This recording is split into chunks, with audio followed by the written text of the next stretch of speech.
back, students, from that last time we had discussed about Uncle Ken on the job, and on that day we had left in this sentence, if he can't go, he will stay here with you, Granny. So in that sentence we had left, page number 25. So let's get started. You will be here, won't you? Not forever, only while I live. You won't go to England. No, I have grown up here. So I'm like the trees, I have taken roots. I won't be going away. तो if he can't go, यहाँ पे he will stop here with you, Granny. If he can't go, यदि वो नहीं जाता है तो वो आपके साथ रहेगा करके वो कहने लगा. The writers. You will be here, won't you? आप यहाँ ही रहोगे. Not forever. यहाँ पे हमेशा के लिए रहोगे कि only while I live, कि जब मैं यहाँ से मैं जाऊँगा. राइटर सेड कि मैं यहाँ से जैसे जाऊँगा कि आप भी चलेंगे. You won't go to England. क्या हमारे साथ आप इंग्लैंड नहीं जाएंगे? तो no, I have grown up here. नहीं, मैं यहीं पे पली बड़ी हूँ. I am like the tree. मैं एक पेड़ की तरह हूँ. Just she was trying to make him, the writer, to understand. Just she was giving some example in order to get understand. उनकी बातों को समझ सके करके. तो वो थोड़ा सा एक ordinary example देने लगी ताकि राइटर समझ जाए. Because at that time the writer was a boy. I am like the trees, I have taken root. मैं एक पेड़ के समान हूँ. मेरा जड़ जिस प्रकार से पेड़ मट्टी में जड़ फैल जाता है और वो एक ही जगह टिका रहता है, उसी प्रकार का हूँ. That she was trying to saying. I want be going away. मैं दूर नहीं जा सकती. नॉट अंटिल, तब तक नहीं. लाइक एन ओल्ड ट्री, यानी कि एक बूढ़ा पेड़ की तरह मैं तब नहीं जा सकती जब तक मेरा जड़ इस मट्टी में पेड़ की तरह, यानी कि बताया कि जिस प्रकार से पेड़ का जड़ मट्टी में जब तक रहेगा तब तक वो उस जगह को वो इधर उधर पेड़ नहीं जा सकता. उसी प्रकार से मैं भी इस जगह को छोड़कर नहीं जा सकती. I am without any more leaves, you will go. I am without any more leaves, you will go, though when you are bigger you will probably finish your schooling abroad. तो जैसे जैसे आप बड़े होंगे, है ना, वैसे वैसे आप क्या होंगे, लगभग आप अपना स्कूल ख़त्म कर चुके होंगे करके ग्रैनी कहती है. तो इसीलिए मैं यहीं पे पली बड़ी हूँ, मैं यहाँ से मैं कहीं नहीं जा सकती. और वो नहीं चाहती भी है कि वो इस जगह को छोड़कर, जहाँ पर वो पली बड़ी है, तो वहाँ को छोड़कर वो अन्य टू अदर प्लेसेस में वो जाना नहीं चाहती है. तो she was trying to make him to understand about giving some examples. I would rather finish it here. तो इसी संदर्भ में क्या कहने लगा writer, I would rather finish it here. कुछ हद तक मैं यहीं पर अपना स्कूलिंग ख़त्म कर लूँगा. I want to spend all my holidays with you. और मेरे जितने भी हॉलीडेज हैं, छुट्टियां हैं, मैं यहीं पर ख़त्म करूँगा. If I go away, would who will look after you when you grow old. तो इफ़ आई गो अवे, यदि मैं यहाँ से जाता हूँ, यहाँ से दूर चले जाऊँगा, तो आपको कौन देखभाल करेगा जब आप बूढ़ी हो जाओगी. तो I am old already over 60. तो वो कहने लगी, अरे मैं तो पहले ही बूढ़ी हो चुकी हूँ. ओवर 60 यानी कि 60 से अब ज़्यादा उम्र की हो गई हूँ. तो इज़ दैट वेरी ओल्ड, क्या ये इतना काफ़ी है बूढ़ी होने के लिए. It's only a little older than uncle can. हाँ, एंड ये तो uncle can say, it's only a little older than uncle can, ये तो अंकल कैन से थोड़ी सी ही आप उनसे बड़ी हो करके कहने लगता है. And how will you look after him when you are really old. तो किस तरह से आप देख सकती हो कि जब आप बहुत ही ज़्यादा बूढ़ी हो जाओगी, अंकल कैन को कौन देखेगा करके. He was asking a type of questions to granny. He can look after himself if he tries. and it's time he started, it's time he took a job. he can look after, नहीं वो कर सकता है, वो अपने आप को देख सकता है, देखभाल कर सकता है अगर वो कोशिश करे। तो ग्रेनी कहती है and it's time he started, it's time he took a job, अभी ये समय हो चुका है उसे जॉब ले लेना, जॉब होना चाहिए, जॉब किया होना चाहिए करके कहती है।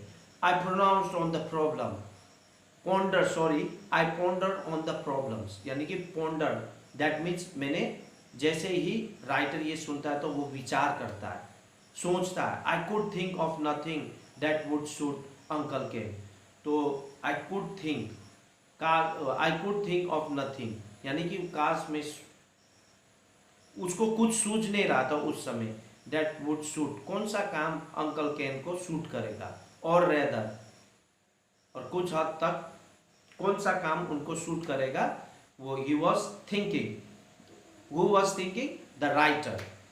I could think of no one who would find him suitable, तो उनके लायक का कौन सा काम होगा, उसको राइटर को समझ में कुछ नहीं आ रहा था। इट वॉज आया हु मेड अ सजेशन, और वहां पर जो आया थी वो कहने लगी कि उसने सलाह दिया, क्या सलाह दिया, कि द महारानी of Jetpur needs a tutor for her children, she said just a boy and a girl. तो महारानी जेतपुर को क्या चाहिए, उसको एक ट्यूटर चाहिए जो कि उनके बच्चों को पढ़ा सके। तो वो कहने लगी, शी सेड, यानी कि कौन कहने लगी, आया, just a boy and a girl, या कोई लड़का हो या कोई लड़की हो, और लड़की हो। How do you know, asked granny, तो ये बारे में वो राइटर कहने लगा। तो ग्रेनी आस्क्ड टू राइटर, उसको पूछा, हाउ डू यू नो, कैसे तुम्हें मालूम, ग्रेनी ने पूछा। I heard it from their ayahs, मैंने उनके आया से, जो काम करने वाली जो है आया, उनसे मैंने सुना। दे पे इज 200 रुपीज अ मंथ, उसे वो 200 रुपये पर महीने देते हैं। And there is not much work, only 2 hours every morning, तो 200 रुपये देंगे करके कहा है, और 2 घंटा सुबह में हर दिन 2 घंटा पढ़ाना होगा करके। That suit uncle Ken, I said, और मुझे लगा कि अंकल कैन को ये सूट करेगा। तो yes it's good idea said granny, हाँ ये अच्छा विचार है, ये अच्छा विचार है करके ग्रेनी कहती है। We will have to talk him into applying, तो हम लोग इसके बारे में उससे बात करते हैं कि उसको दरख्वास्त डाले करके, अर्जी डाले करके। He ought to go over and see them, तो ये आउट टू, उसे वहां पर जाना चाहिए और देखना चाहिए। The Maharani is a good person to work for, तो महारानी बहुत अच्छी पर्सन है, और टू वर्क फॉर, जो उनके लिए जो भी काम करेगा उनके लिए बहुत ही वो अच्छी है। Uncle Ken agree to go over and inquiry about the job, और अंकल कैन इन बातों को सुनकर सहमत हुए और पूछने के लिए वो, उस काम को पूछने के लिए वो चले गए, जाने के लिए वो सहमत हो गए। तो the Maharani was out when he called but he was interviewed by the Maharaja, तो Maharani was out when he called, जब महारानी ने उसे बुलाया तो उस समय वो कुछ काम से बाहर चली गई थी। तो उसका इंटरव्यू किसने लिया, महाराजा ने। तो डू यू प्ले टेनिस, आज द महाराजा, महाराजा ने उन्हें टेनिस आपको खेलना आता है करके उन्हें पूछा। यस सेड अंकल कैन, आता है करके। Who remember having played a bit of tennis when he was a school boy, हाँ थोड़ा सा उसने स्कूल टाइम में खेला था, तो वो थोड़ा सा उसे आता है करके, वो याद है करके वो कहने लगता है। In that case the jobs yours, I have been looking for a 4th plate for a double match by the way were you at Cambridge, तो वो कह रहे हैं इन दैट केस, तो इन दैट केस, इस बात में द जॉब योर्स, आपको खेलने आता है, इस बात में द जॉब योर्स, ये आपके लिए ये जॉब आपके लिए करके वो कहता है, अगर आपको खेलना आता है इन दैट केस। तो I have been looking for a fourth player for a double match, यानी कि डबल मैच के लिए मुझे खेलने के लिए मैं एक चौथा खिलाड़ी ढूंढ रहा। तो बाय द वे वेयर,